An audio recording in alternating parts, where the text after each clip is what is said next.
Hello everyone, this is Abhilash from AONS academy. आज के video में दोस्तों हम लोग देखने वाले हैं कि अपकमिंग जो यूपीएससी 2023 का जो प्रीलिम्स एग्जाम आने वाला है उसके रिलेटेड स्ट्रेटेजी हमने कैसे प्लान आउट करना चाहिए। अभी से देखिए, आज के दिन से अगर 28 मई तक हम लोग दिन गिनते हैं तो ऑलमोस्ट 81 डेज आर रिमेनिंग।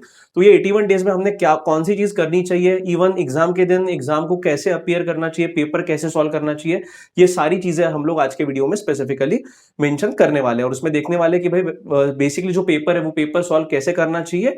तो चलिए शुरुआत करते हैं। तो prelim strategy and exam approach का आज का वीडियो है। तो सबसे पहले कि कितने दिन बचे हुए हैं, देखिए आज का जो टाइम है 7th of March is there. ठीक है, 7th ऑफ मार्च से अगर हम लोग देते हैं कि हमारा जो एग्जाम डेट या फिर डी डेट जो है दैट इज ऑन 28 मई को आपका प्रीलिम्स का पेपर होने वाला है। तो ऐसे कंडीशन में तो almost that number of days अगर हम काउंट करते हैं तो 81 days are remaining right now. ठीक है, सो 81 डेज के हिसाब से हमारी स्ट्रेटेजी क्या होनी चाहिए, जीएस को कितना वेटेज मिलना चाहिए, सीसैट जो अभी पिछले कुछ सालों से बहुत टफ आ रहा है, इवन 2022 का या फिर 21 का अगर सीसैट हम लोग पेपर देखते हैं तो दैट इज क्वाइट टफ। तो ऐसे कंडीशन में सीसेट की भी प्रैक्टिस हमको बहुत अच्छे से करना पड़ेगा।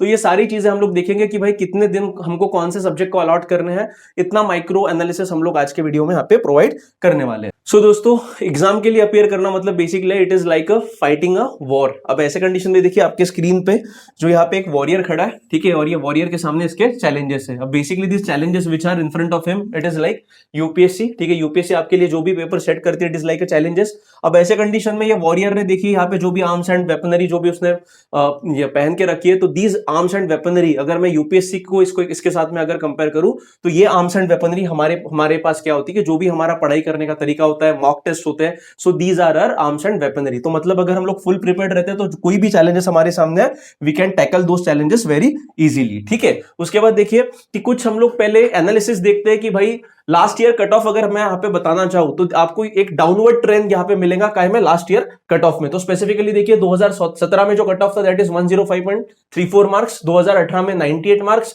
19 में सेम था, 2020 में अगर देखा जाए तो 92.5 मार्क्स और 2021 में 87.54 मार्क्स। मतलब हम लोगों को अगर ये कट ऑफ देखते हैं लास्ट 5 ईयर्स के तो स्पेसिफिकली इसमें हमको देखने को मिलेगा कि there is an downward trend in the cut off. ये कट ऑफ मैंने जो दोस्तों जो भी लगाया ये this is for the open category, बाकी कैटेगरीज के लिए जो कट ऑफ है वो इसके नीचे ही रहेंगे। अब ऑब्वियस बात है कि एक टाइम ऐसा था यूपीएससी में कि the cut off was about 100 always. ठीक है, मतलब 2014, 15, 16 का अगर कट ऑफ हम लोग यहाँ पे देखें तो वहां पे कट ऑफ 100 के ऊपर राइज हो रहे थे।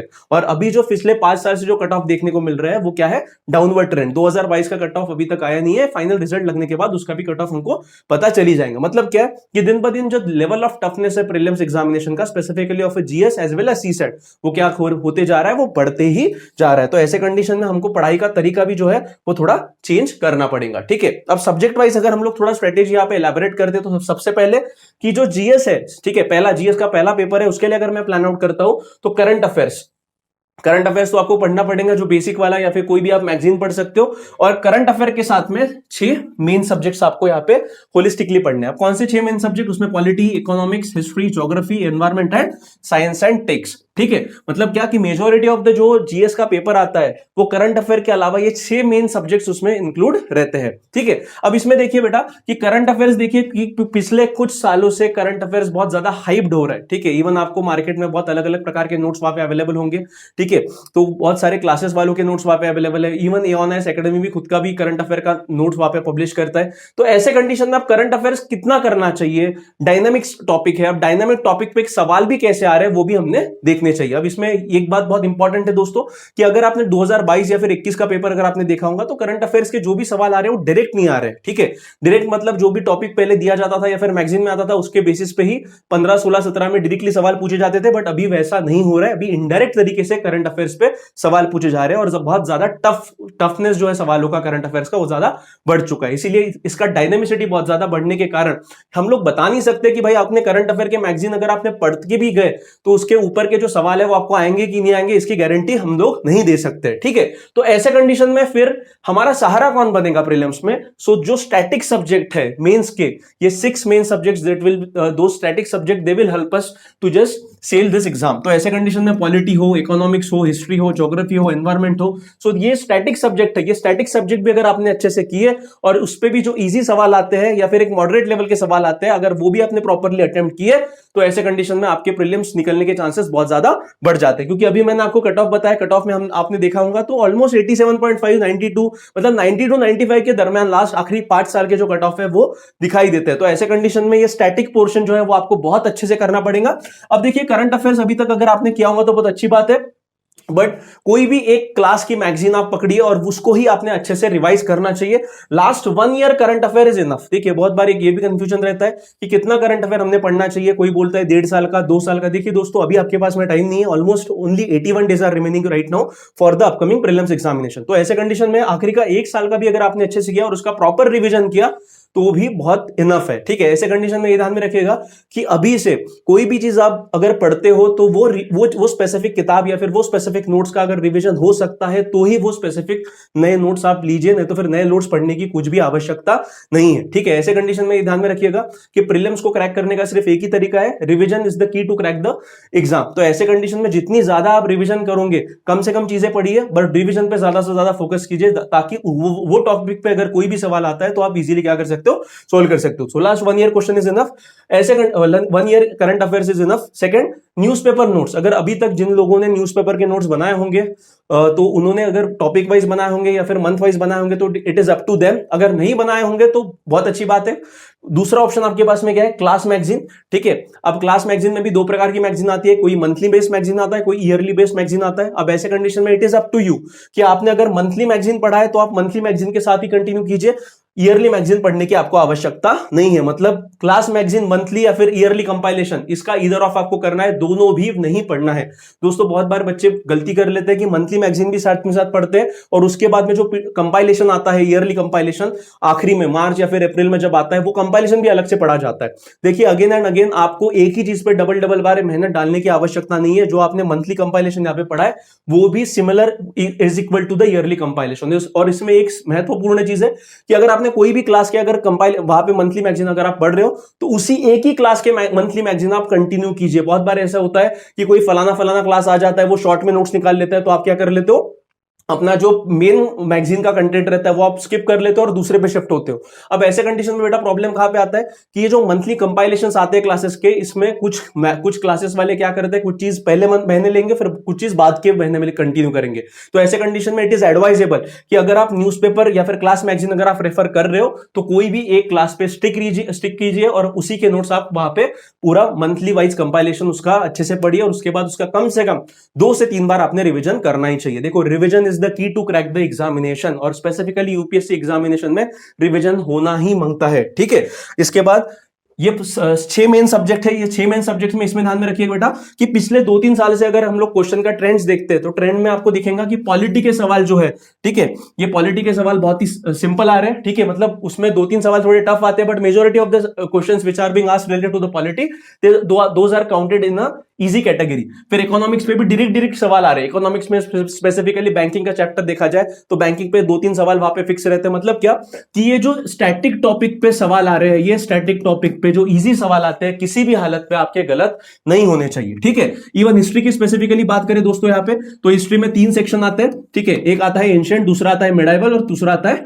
मॉडर्न। अब ऐसे कंडीशन में ध्यान में रखिएगा कि मॉडर्न पे सवाल सबसे ज्यादा पूछे जाते हैं, एंशिएंट और मिडिवल। ठीक है, मिडाइवल में आपने 2 से 3 सवाल आ गए तो आगे ऐसे लिए कि एंशिएंट और मेडिवल में अगर मान लीजिए एंशिएंट जो टॉपिक है हिस्ट्री का, अब एंशिएंट का सबसे बड़ा डिसएडवांटेज ये है कि आप कितना भी पढ़ के जाइए बट यूपीएससी ऐसे कुछ सोर्सेज से सवाल वहां पे पूछता है कि भाई वो सवाल इवन जिनके हिस्ट्री ऑप्शनल रहता है उनको भी नहीं आता है। अब ऐसे कंडीशन में एंशिएंट पे अगर यूपीएससी 3 या 4 सवाल पूछ रहा है दोस्तों तो you can skip this topic. ठीक है, मतलब क्या कि यहां से आपको ये चीज नोटिफाई करनी है कि भाई कौन सी चीज हमको पढ़नी है और कौन सी चीज हमको स्किप करनी है।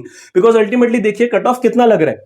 ठीक है, why I started from the cut of slide कि कट ऑफ आपको पता होना चाहिए कि आपको वहां पे 150-200 स्कोर नहीं करना है, आपको पूरा पढ़ाई करके वहां पे नहीं जाना है। आपको सिर्फ क्या जो कट ऑफ के मार्क है उसके ऊपर 5 या 10 मार्क आपको एडिशनल मिलने चाहिए। तो ऐसे कंडीशन में इट इज एडवाइजेबल कि जो चीज आप स्किप कर सकते हो वो स्किप कीजिए और उतना ही टाइम आप जो स्टैटिक पोर्शन है, पॉलिटी हो, इकोनॉमिक्स हो, एनवायरमेंट हो, कि जिन पर रिकरिंगली बहुत ज्यादा नंबर ऑफ क्वेश्चंस पूछे जाते हैं, वहां पे आप उतना ही इंटेंसिटी से पढ़ाई कीजिए। इवन मेडावल में आप क्या कर सकते हो कि जो एनसीईआरटी है दोस्तों, starting from 10th standard to 12th standard, वो नई वाली एनसीईआरटी भी आपने अगर पढ़ी तो भी आपका एक आध दो सवाल लॉजिक के बेसिस पे आप वहां पे क्या कर सकते हो, छुड़ा सकते हो। और मॉडर्न के लिए spectrum is available. Again geography 11th and 12th NCERT along with GC Leong is enough. ठीक है। एनवायरमेंट की अगर बात करें तो शंकर आईएएस है या फिर पीएमएफआईएस को आप रेफर कर सकते हो। साइंस एंड टेक्नोलॉजी, अगेन जो स्टैटिक पोर्शन है that is covered from the NCERT, but जो टेक्नोलॉजिकल पोर्शन है that will be covered from the current and affairs magazine. ठीक है। सो ये 6 मेन सब्जेक्ट आपको बहुत अच्छे से करना है दोस्तों, इतना ध्यान में रखिएगा।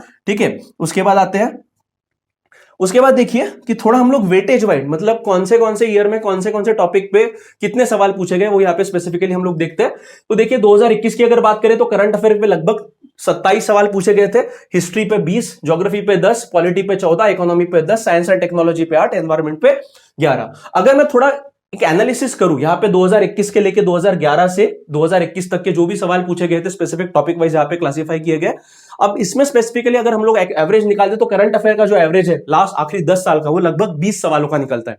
मतलब 18 से 20 सवाल करंट अफेयर्स पे रेगुलरली यूपीएससी में पूछे जा रहे हैं। अब उसमें भी स्पेसिफिकली ये ध्यान में रखिएगा कि कुछ सवाल मैपिंग पे बेस्ड है, कुछ सवाल इंटरनेशनल रिलेशन पे बेस्ड है, और कुछ सवाल डायरेक्टली करंट अफेयर टॉपिक्स पे बेस्ड है। हिस्ट्री की अगर बात करें तो अगेन 18 से 20 सवाल हिस्ट्री पे, उसमें भी तीनों भी हिस्ट्री आते हैं, एंशिएंट आता है, मेडाइवल आता है और मॉडर्न आता है। सबसे ज्यादा सवाल मॉडर्न पे पूछे जाते हैं। ज्योग्राफी की बात करें तो लगभग 10 से 12 सवाल, ठीक है, पिछले 5 साल से काय पे आ रहे हैं, ज्योग्राफी पे पूछे जा रहे हैं। ठीक है। उसके बाद पॉलिटी की अगर बात करें तो again 15 to 20 questions regularly polity पे पूछे जाते हैं। ठीक है। इकोनॉमी पे भी again 10 to 15 questions, science and technology 8 to 12 questions, and environment again 10 to 15 questions. मतलब हम लोग एक बार यहाँ पे ट्रेंड देखते हैं तो भाई ये जो 6 सब्जेक्ट्स है, दीस 6 subjects along with current affairs carry a very book, मतलब ऑलमोस्ट 100% जो पेपर है वो इन्हीं टॉपिक्स पे बेस्ड आता है। अब ऐसे कंडीशन में आप करंट अफेयर्स तो सब लोग पढ़ते ही पढ़ते हैं। ठीक है। जिन लोगों ने खुद के न्यूज़पेपर के नोट्स बनाए होंगे वहां से पढ़ सकते हैं, जिन लोगों ने मैगजीन कोई क्लास की रेफर कर रहे होंगे वहां से रेफर कर सकते हैं। बट अगेन मैगजीन आप रेफर कर रहे हो तो कोई भी एक क्लास की मैगजीन को स्टिक रही है। ठीक है। उसके बाद हिस्ट्री तो आपको करना है, मॉडर्न हिस्ट्री स्पेसिफिकली बहुत बच्चे एंशिएंट और मेडाइवल को स्किप करते हैं, तो मॉडर्न हिस्ट्री भी क्या तो भी मोर देन इनफ है।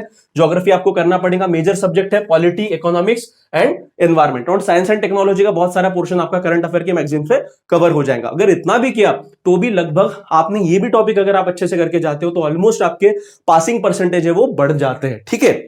अब स्पेसिफिकली यहाँ पे हम लोग देखते हैं कि जो यूपीएससी का आखिरी 2022 का पेपर है उसमें कैसे सवाल पूछे गए थे। एनवायरमेंट एंड इकोलॉजी की बात करें तो 17, ठीक है, इंडियन पॉलिटी एंड गवर्नेंस पे 13 सवाल पूछे गए थे, इंडियन एंड ज्योग्राफी पे 12, साइंस एंड टेक्नोलॉजी पे 14, इकोनॉमिक्स पे 17। मतलब देखिए वेरिएशन आपको दिखाई मिलता है। ये बताने का कारण क्या है कि ये वेरिएशन जो है सवाल पूछने का, मतलब कभी यूपीएससी पॉलिटी पे 20 सवाल पूछ सकता है, फिर दूसरे साल पॉलिटी पे 10 भी सवाल पूछे जा सकते हैं। सो भाई B prepared for the surprises. ठीक है। यहाँ पे मैं आपको ऐसे मतलब क्वेश्चन वाइज, टॉपिक वाइज कौन से सब्जेक्ट पे कितने कितने सवाल पूछेंगे ये बताने का कारण ये कि ये जो सवाल है ये फिक्स नहीं रहते हैं। ठीक है। यूपीएससी को लगता है कि नहीं भाई करंट अफेयर को बहुत ज्यादा वेटेज दिया तो अगले साल करंट अफेयर को एकदम 10 भी सवाल पूछे जा सकते हैं, फिर 5 भी सवाल पूछे जा सकते हैं। So it is up to them. ठीक है। It is the UPSC description.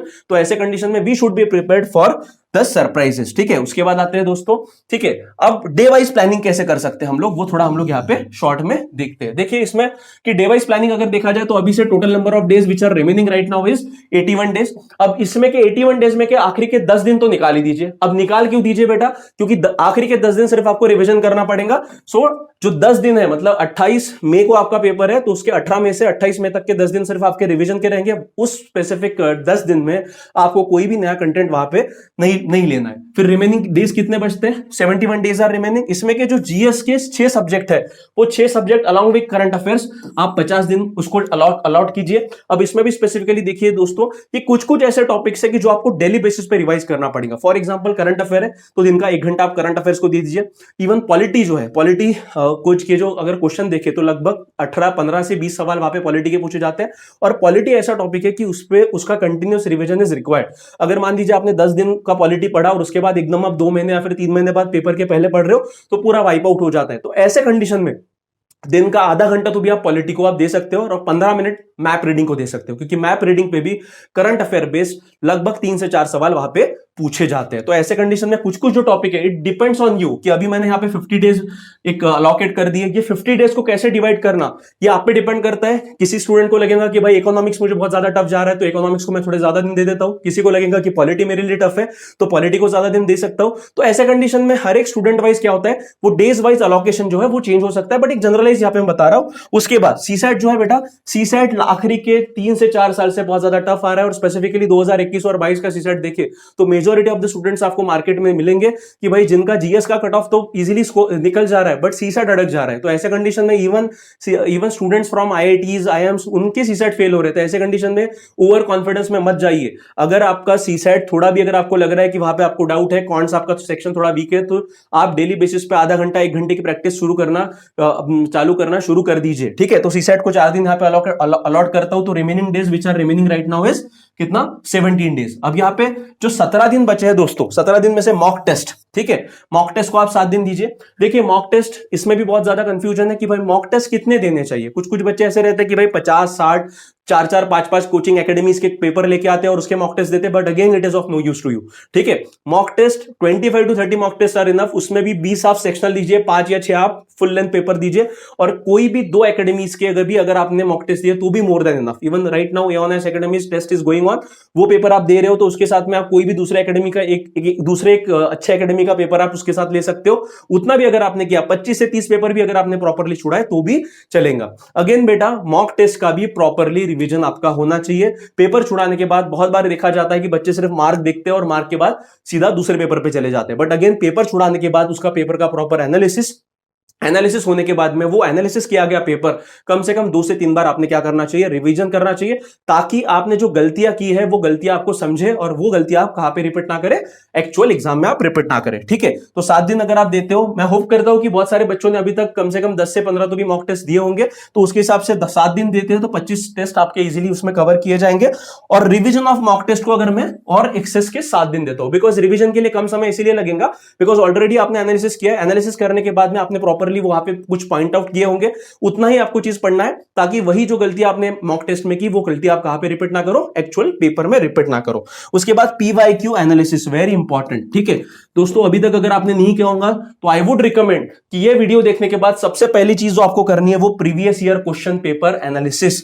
ठीक है, इसको लगभग आपको 3 से 4 दिन लगेंगे। आपको आखिर के 10 साल के प्रीवियस ईयर क्वेश्चन पेपर को एनालाइज करना है, 2012 से लेकर 2022। ये स्पेसिफिकली जीएस पेपर 1 के बारे में बता रहा हूं दोस्तों, बिकॉज अगेन कि आप टॉपर्स के वीडियो देखते हो तो टॉपर्स भी रिकमेंड करते हैं कि प्रीवियस ईयर क्वेश्चन हमको क्या बताता है, एक यूपीएससी का पैटर्न बताता है कि यूपीएससी किस प्रकार से सवाल पूछता है। और कभी कभार रिपीटेशन भी होते हैं। रिपीटेशन मतलब क्या, कि यहां पे आप ये मत एक्सपेक्ट कीजिए कि सर पूरा का पूरा क्वेश्चन तो अभी तक रिपीट नहीं हुआ है, बट रिपीटेशन मतलब क्या कि जो ऑप्शंस रहते हैं वो ऑप्शंस भी कभी कभार रिपीट होते हैं और उसके बेसिस पे भी सवाल पूछे गए हैं। लगभग 10 से 12 सवाल ऐसे पिछले 10 साल के बेसिस पे भी आप क्या कर सकते हो, इजीली सॉल्व कर सकते हो। ठीक है, यहां पे देखिए अब पीवाईक्यूज यहां पे मैंने पहले बताया कि आपको शुरुआत कहां से करनी है, प्रीवियस ईयर क्वेश्चन पेपर, उसको प्रॉपर आप एनालाइज कीजिए। ठीक है, must do analysis of last 10 year paper starting from 2012 to 2022। ठीक है, each paper will take approximately 7 to 8 hours. मतलब प्रॉपर थरो एनालिसिस कीजिए। आप ऐसा नहीं कि सिर्फ भाई पेपर देखा और उसका आंसर देखा और समझ लिया करके, प्रॉपर वो क्वेश्चन पढ़िए, उसके आंसर्स पढ़िए। इवन उसके बहुत सारे प्लेटफॉर्म्स पे, ऑनलाइन प्लेटफॉर्म से वहां पे उसका एनालिसिस भी किया गया है, वो भी आप देख सकते हो कि भाई कैसे आया, क्या आया। तो ये सारी चीजें करने को लगभग आपको एक पेपर को 7 to 8 hours will required. Do thorough research. 10 to 12 questions repetition होते हैं। अब ये रिपीटेशन मतलब क्या, एक आधा ऑप्शन आ गया, कुछ बुद्धिज्म का अगर एक सवाल आया तो बुद्धिज्म का कुछ पॉइंट वहां पे आ जाएगा। तो ऐसे कंडीशन में एक हिंट आपको मिल जाती है और लॉजिक के बेसिस पे भी आप क्या कर सकते हो, this 10 to 12 question you can easily attempt, will help you understand the way we need to do our preparation. Very much important. इसको ही बेटा हम लोग बोलते हैं रिवर्स इंजीनियरिंग।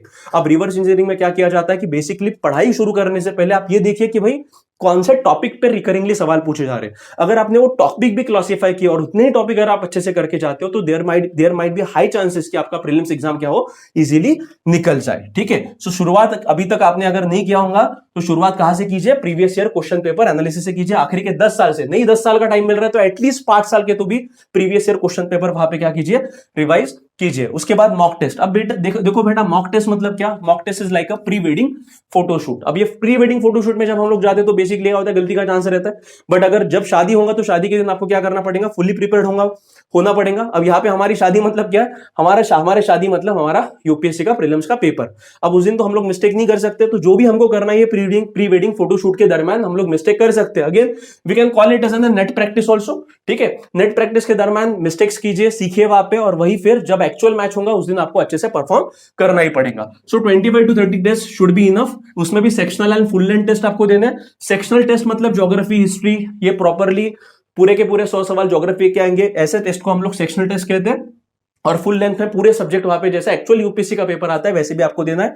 कम से कम 20 सेक्शनल टेस्ट तो आपने देना चाहिए, और full length 6 to 10 paper you can easily attempt. और ये पेपर का रिवीजन कम से कम 2 से 3 बार, और एनालिसिस आपको करना ही करना है। ठीक है, देखिए पेपर देने के लिए 2 घंटा लगता है। 2 घंटे के बाद कम से कम 3 से साढ़े 3 घंटा एनालिसिस करने के लिए लगता है। मतलब टोटल अगर एक पेपर को आपको टाइम अलोकेशन यहाँ पे बताऊं तो लगभग 5 से 5.5 घंटे वहां पे एक पेपर को वहां पे लगता है। तो ऐसे हिसाब से प्लान आउट कीजिए कि आप कितने पेपर सेक्शनल आपको देना है और कितने पेपर आपको फुल फ्लेज देना है। बट फुल लेंथ पेपर आपको मिनिमम 6 to 7 तो भी देना ही चाहिए। तो ऐसे कंडीशन में अभी से प्लान आउट कीजिए। अभी तक अगर आपने नहीं दिए होंगे तो उस हिसाब से आपको प्लानिंग करना ही पड़ेगा। और मॉक टेस्ट के कोई भी सब्स्टिट्यूट नहीं है दोस्तों। बहुत बच्चे बोलते हैं कि नहीं भाई मैंने 5 मॉक टेस्ट छुड़ा लिया और मैं चले गया और मेरा एग्जाम निकल गया। Those are extraordinary kids. ठीक है, अगर आप आते हो तो ठीक है, but majority of the students को मॉक टेस्ट का रिविजन का प्रैक्टिस होना ही मांगता है वहां पे। ठीक है, so this is mock test अगर 25 से 26 भी देते हो तो मोर देन एनफ। उसके बाद में एग्जामिनेशन अप्रोच कैसे होना चाहिए, वेरी मच इंपॉर्टेंट, कि भाई अभी से आपने कैसे प्रैक्टिस करनी चाहिए। ठीक है, फॉर एग्जांपल दोस्तों यहाँ पे 2 घंटे का आपका पेपर रहता है और 100 क्वेश्चंस वहां पे पूछे जाते हैं जीएस के पेपर में। सो देखिए 3 राउंड जनरली मैं प्रीफर करता हूं कि भाई 3 राउंड में पेपर छुड़ाना चाहिए। अब इसमें जो पहला राउंड रहता है, पहले राउंड में क्या होगा, फॉर एग्जांपल पेपर आपके हाथ में आया, 2 घंटे का पेपर है, आपको 100 क्वेश्चंस अटेम्प्ट करने हैं। अब पहला राउंड जो आपका रहता है, श्योर शॉर्ट क्वेश्चंस जो आपके हैं, 100 क्वेश्चन में से आप स्कीमिंग कीजिए। बेसिकली स्कीमिंग मतलब क्या होता है कि आपने प्रॉपर क्वेश्चन पढ़िए, उसके ऑप्शंस पढ़िए। अगर आपको श्योर शॉट है कि भाई वो सवाल मेरे को आ रहा है तो ऐसे कंडीशन में you can take that question. तो ये देखिए पहले राउंड में श्योर शॉट क्वेश्चन आपको अटेम्प्ट करने हैं कि जो आप 100% श्योर हो। इसमें लगभग आपको अभी का जो लेवल ऑफ पेपर आ रहा है, जो टफनेस का लेवल बहुत ज्यादा बढ़ गया है, इसके कारण आई वुड रिकमेंड कि 20 से 25 सवाल भी अगर आपके अटेम्प्ट होते हैं 100% तो भी मोर देन इनफ है। इवन कभी कभी ऐसा भी होगा कि किसी एस्पायरेंट के 15 से 20 सवाल ही पहले राउंड में अटेम्प्ट होंगे। तो डोंट पैनिक। ठीक है, पैनिक होने का कुछ भी कारण नहीं है दोस्तों। बहुत बार ऐसे भी होता है कि कंटिन्यूअसली पहले के 5 सवाल 6 सवाल हमको आते नहीं है और 7वां 8वां आता है, फिर से कुछ 5-6 सवाल नहीं आते। ये सबके साथ होता है। देखिए किसी एस्पायरेंट को सेट वाइज पेपर मिलता है, तो ऐसे कंडीशन में किसी को टफ क्वेश्चन पहले आएंगे, किसी को टफ क्वेश्चन आखिरी पे आएंगे। तो पैनिक होने की बिल्कुल भी आवश्यकता नहीं है। जितना आप काम रहोगे, जितना आप कंपोज रहोगे, उतना ही आपको फायदा ये एग्जाम क्रैक करने में वहां पे हो सकता है। So invest less timing in each question. लगभग 15 से 20 सेकंड या फिर 20 से 30 सेकंड आप हर सवाल को दे सकते हो। आप एक बार स्कीमिंग कीजिए, आता है ठीक है, नहीं आता है वहां पे टिक मार करके रखिए कि भाई ये नहीं आ रहा है करके, और जो श्योर शॉर्ट क्वेश्चन है वो आप वहां पे छुड़ा दीजिए। लगभग ये पहले राउंड का आपको मैक्सिमम टाइम 1 घंटे का आप दे सकते हो। मैं रिकमेंड करूंगा कि ये चेंज हो सकता है, किसी को 40 मिनट्स लग सकता है, किसी को 45, किसी को 1 घंटा, बट मैक्स टू मैक्स 1 घंटा। इसके ऊपर आपको पहले राउंड को टाइम नहीं अलोकेट करना है। ठीक है, और कौन से सवाल छुड़ाने दोस्तों, जो आप श्योर शॉर्ट हो ऐसे ही सवाल आपको पहले राउंड में छुड़ाने। फिर उसके बाद आता है दूसरा राउंड। अब ये दूसरे राउंड में क्या होता है, ऐसे सवाल कि जो आपने पहली बार तो पढ़ लिए, अब पहली बार पढ़ने के बाद ऐसे सवाल कि जिसमें आपको 50-50% चांसेस है। मतलब जो ऑप्शंस आ रहे हैं, 4 ऑप्शन आपको दिए जाते हैं, 4 में से 2 ऑप्शन आपको पता है, 2 ऑप्शन आपको नहीं पता है। तो ऐसे कंडीशन में ये 50-50 चांसेस वाले जो है वो सेकंड राउंड में आपको अटेम्प्ट करने। और इस राउंड को जो टाइमिंग में अलोकेट करता हूं दैट इज ऑलमोस्ट 40 मिनट्स या फिर उससे कम, बट 40 मिनट से ज्यादा नहीं होने चाहिए। ठीक है, सो दूसरे राउंड में लगभग आपने अगर 20-25 और छुड़ा लिया, मतलब आपका टोटल काउंट 25-50 या फिर 60 के आसपास जाता है। तो 60 के बाद तीसरा राउंड जो आपका रहेगा, तीसरा राउंड 75-25 चांसेस। मतलब इसमें क्या कि 3 ऑप्शंस जो है, 3 में से आपको 1 ऑप्शन पता है, 3 ऑप्शन नहीं पता है। तो ऐसे कंडीशन में जो सक्सेस का रेट है वो 25% का है। सो ऐसे कंडीशन में इस राउंड को जो टाइमिंग है दैट इज 20 मिनट्स। मतलब लगभग ओवरऑल अगर मैं आपके बताऊं तो आपका जो अटेम्प्ट है, मिनिमम अटेम्प्ट आपका 80 to 85 के दरमियान रहना ही चाहिए। आई वुड रिकमेंड कि भाई 85 से ज्यादा होता है तो बहुत अच्छी बात है, बट 85 तो भी मिनिमम आपका अटेम्प्ट होना ही चाहिए। देखिए बेटा, रिस्क लेना पड़ेगा। अब मैं यहाँ पे ऐसा नहीं बोलूंगा कि भाई 85 में से आपको 60 के 60 सवाल पूरे करेक्ट आएंगे और बाकी के नहीं आएंगे करके, बट आपको थोड़ा लॉजिक के आधार पर और नॉलेज के आधार पर क्या करना है, रिस्क लेना है, और उसके बेसिस पे मिनिमम 85 अटेम्प्ट तो भी करके आना है, ताकि आपके जो प्रीलिम्स निकलने के चांसेस है वो क्या हो, बढ़े करके। सके, ठीक है। 80 to 85 आपका मिनिमम अटेम्प्ट यहाँ पे रहना ही चाहिए, ठीक है। और देखिए बेटा, मैंने जो भी यहाँ पे 3 राउंड का तरीका बताया पेपर सॉल्व करने का, ये आपको प्रॉपरली इंप्लीमेंट करना पड़ेगा। आप बोलोगे कि नहीं सर, मैं अभी सिर्फ मॉक टेस्ट ऐसे टाइम पास में दे देता हूं और एक्चुअल एग्जाम के दिन जाके ये स्ट्रेटेजी इंप्लीमेंट करता हूं, काम नहीं होगा। अभी से आपको प्रॉपरली क्या करना पड़ेगा, मॉक टेस्ट देते वक्त ये 3 राउंड का फॉर्मूला अप्लाई करना पड़ेगा। जब आप ये स्पेसिफिक मॉक टेस्ट में ये फॉर्मूला अप्लाई करोगे, तब जाके आपका एक्चुअल पेपर के दिन क्या होगा, वो प्रॉपरली इंप्लीमेंट हो सकता है, ठीक है। अगेन टाइमिंग मैंने जो यहाँ पे बताया वो कम ज्यादा हो सकते हैं, ये आप पे डिपेंड करता है। आप जितना प्रैक्टिस करोगे उतना आपका जो है एफिशिएंसी बढ़ेगा और आउटपुट आपका निकलने के चांसेस भी उसमें बढ़ सकते हैं, ठीक है। सो उसके बाद दोस्तों नेक्स्ट स्लाइड पे चलते हैं, ठीक है। अब क्या क्या हमको करना है, ठीक है। मतलब ये तो मैंने पूरी स्ट्रेटेजी बता दी कि भाई कितने डे वाइज हमने प्लानिंग देखा, उसके बाद हमने देखा कि एग्जामिनेशन के दिन हमको पेपर को कैसे अप्रोच करना है। उसके बाद limited and right resources should be there. Limited मतलब क्या, यहाँ पे मैं वही बता रहा हूं कि ये 81 डेज जो अभी रिमेनिंग है, यहाँ पे आपको स्पेसिफिकली ये देखना है कि कौन सी चीज नहीं पढ़नी है, ये आपको पहले डिसाइड करना है, ठीक है। क्योंकि जो चीज नहीं पढ़नी है वो आपको पहले ही साइडलाइन करके रखना है, और जो चीज आप पढ़ रहे हो उसके रिगार्डिंग आपके दिमाग में एक ही चीज रहनी चाहिए कि वो स्पेसिफिक टॉपिक का रिविजन आपका होना ही मांगता है। अगर आपका रिविजन होता है तो बहुत अच्छी बात है। Multiple revision should be there. Again current affair की मैगजीन पढ़ रहे हो तो मिनिमम 2 से 3 बार रिविजन होना चाहिए। पेपर मॉक टेस्ट छोड़ा रहे हो, अगेन मिनिमम 2 से 3 बार आपका रिवीजन होना ही चाहिए। Map reading is must. Daily आप 15 मिनट दे सकते हो, मैंने पहले बता दिया, क्योंकि मैप रीडिंग पे 2 से 3 सवाल वहां पे पूछे जाते हैं और वो अपने हाथ के मार्क रहते हैं। ऐसे इजी सवाल आपको गलत नहीं करने हैं दोस्तों, मैं बार बार रिपीट कर रहा हूं। जो स्टैटिक पोर्शन पे सवाल आ रहे हैं वो आपके गलत नहीं होने चाहिए, क्योंकि पेपर का लेवल बढ़ते जा रहा है। तो ऐसे कंडीशन में जो स्टैटिक पोर्शन के सवाल आते हैं वो हमारे करेक्ट होने ही चाहिए। Polity on everyday basis is recommended, मैंने पहले बता दिया कि आप आधे घंटा तो भी मिनिमम डेली बेसिस पे क्या कर सकते हो, पॉलिटी के आर्टिकल्स वगैरह जो है वो उसका आप रिवाइज कर सकते हो। अब उसके बाद आता है CSAT. CSAT civil services aptitude test. अब इसमें 3 सेक्शंस में मैं डिवाइड करता हूं सीसेट को। एक आता है रीडिंग कम्प्रीहेंशन, दूसरा आता है क्वांट्स, तीसरा आता है लॉजिक एंड रीजनिंग। अब इसमें देखिए, पहले जो होता था, पहले कुछ बच्चे आते थे बोलते थे कि भाई मेरा रीडिंग कम्प्रीहेंशन अच्छा है, मैं सिर्फ रीडिंग कम्प्रीहेंशन के बेसिस पे क्या करता हूं, पूरा मेरा पेपर अप्रोच करता हूं और मेरा पेपर निकलता था पहले। बट अभी जो लेवल, जो टफनेस है सीसेट का जो बढ़ते जा रहा है, अब ऐसे कंडीशन में आप किसी एक स्पेसिफिक टॉपिक को टारगेट करके वहां पे एग्जाम क्रैक नहीं कर सकते हो। बिकॉज अगेन बेटा, यहाँ पे एक्यूरेसी का गेम भी बहुत मैटर करता है। बहुत बच्चे रहते हैं कि सिर्फ 30 या 40 सवाल छुड़ाएंगे और उनका सीसेट निकल जाता है, बट एक्यूरेसी उनकी अच्छी रहती है। तो again reading comprehension, quants, logic and reasoning, इसमें कोई भी 2 सेक्शन आपके अच्छे होने ही चाहिए। फॉर एग्जाम्पल, किसी का रह सकता है कि भाई रीडिंग कम्प्रीहेंशन और क्वांट्स अच्छा है, किसी का क्वांट्स और लॉजिक एंड रीजनिंग अच्छा रह सकता है। तो कोई भी 2 सेक्शन आपको अच्छे से करके जाना है, बिकॉज रीडिंग कम्प्रीहेंशन भी इजीली नहीं आ रहा है। वहां पे आपको डायरेक्टली जो पैराग्राफ में दिया गया रहता है उसके बेसिस पे सवाल नहीं पूछे जा रहे, आपको उसका इन्फरेंस पूछा जा रहा है, उसका आउटकम पूछा जा रहा है, उसका क्या प्रोबेबल आउटकम है, ये सारी चीजें आपको वहां पे सोचनी पड़ रही है। So best strategy is to solve last 5 year CSAT question paper. देखिए, इसमें बहुत बार हमको पूछा जाता है कि भाई कौन सा बुक रिकमेंड किया जाए। सो बेटर है कि आखिरी के 5 साल के तो भी मिनिमम आपने क्या करना चाहिए, क्वेश्चन पेपर सॉल्व करके देखे, या फिर ओवरऑल अगर देखा जाए तो 2014 से लेके 2022, मतलब जब से सीसेट क्वालिफाइंग बना तब से अभी तक के जो भी सीसेट के पेपर हुए हैं वो प्रॉपर्ली आप सॉल्व करके देखिए, और उसी टाइप ऑफ क्वेश्चन आप सॉल्व करने की कोशिश कीजिएगा। Depending on your accuracy your attempt should be plan. अगर आपका एक्यूरेसी बहुत अच्छा है, फॉर एग्जांपल बहुत सारे बच्चे क्वांट्स को टारगेट करते हैं। अब क्वांट्स में लगभग 20 से 25 सवाल वहां पे पूछे जाते हैं, बट अगर आप छुड़ा रहे हो and you are 100% sure, then you can go with that, because even 30 सवाल छुड़ा के भी आपका सीसेट पेपर निकल सकता है, but again your accuracy should be around 95%। ठीक है, तो ये डिपेंड करता है कि आपका एक्यूरेसी कितना है। बट अगर एक लेमैन के लिए या फिर जनरल कैंडिडेट के लिए मैं बताऊं, so 45 to 50 questions are enough to get 33% mark. मतलब मिनिमम 45 to 50 का आपका टारगेट होना चाहिए। उतने भी अगर आप सीसेट के सवाल छुड़ाते हो out of 80, so you would be able to crack this CSAT examination and get 33% mark, मतलब 67 मार्क आप इजीली वहां पे मिला सकते हो। ठीक है, उसके बाद अब कुछ आखिरी के टिप्स बेटा। अब टिप्स क्या है, तो सबसे पहले सोशल मीडिया को अवॉइड कीजिए, stay away from social media. Even जो भी इंस्टाग्राम, यूट्यूब वगैरह जो है अननेसेसरी कंटेंट वहां पे डाला जाता है, तो उससे दूर रहिए। इवन टेलीग्राम चैनल्स, ठीक है, अलग अलग क्लासेस के YouTube channels are also there, content wise या फिर यूपीएससी रिलेटेड कंटेंट अगर आप देखते हो तो वो ठीक है, बट अपार्ट फ्रॉम दैट आप बिल्कुल भी सोशल मीडिया से थोड़ा दूर रहिए। Stay away from negative mindset people. बहुत बच्चे ऐसे भी होंगे कि भाई जिनका पढ़ाई नहीं होता है तो आपको डिमोटिवेट करते हैं, तो स्टे अवे फ्रॉम दैट। देखिए, अभी भी आपके पास में टाइम है, 81 days are enough to crack this exam. मतलब अभी इसके पहले अगर आपने कुछ प्रिपरेशन किया होगा तो this time is enough, but इसको प्रॉपर यूटिलाइजेशन कीजिए। मिनिमम 10 से 12 घंटे का पढ़ाई आपका होना ही चाहिए। Positive frame of mind is very much important. ठीक है, किसी भी हालत में आप खुद के मन को 10-10 बार यही याद दिलाए कि किसी भी हालत में मुझे वो एग्जाम क्रैक करना ही और मैं कर सकता हूं। ऐसा भी अगर आपने 10-10 बार रिवाइज किया, तो again positive frame of mind बहुत इंपॉर्टेंट रोल प्ले करता है। एग्जाम के दिन आपका पॉजिटिव फ्रेम ऑफ माइंड अगर रहता है तो इजीली आप एग्जाम भी क्रैक कर सकते हो। Stop over consumption of data on YouTube and Telegram. Again Telegram पे बहुत सारे एकेडमीज के 1000 चैनल वहां पे आपको देखने को मिलेंगे दोस्तों। Again it is about the YouTube also, but stay away from this medium right now, because देखिए अभी तक जो भी कंटेंट या फिर डेटा आपने लेना था वो आपने ले लिया है।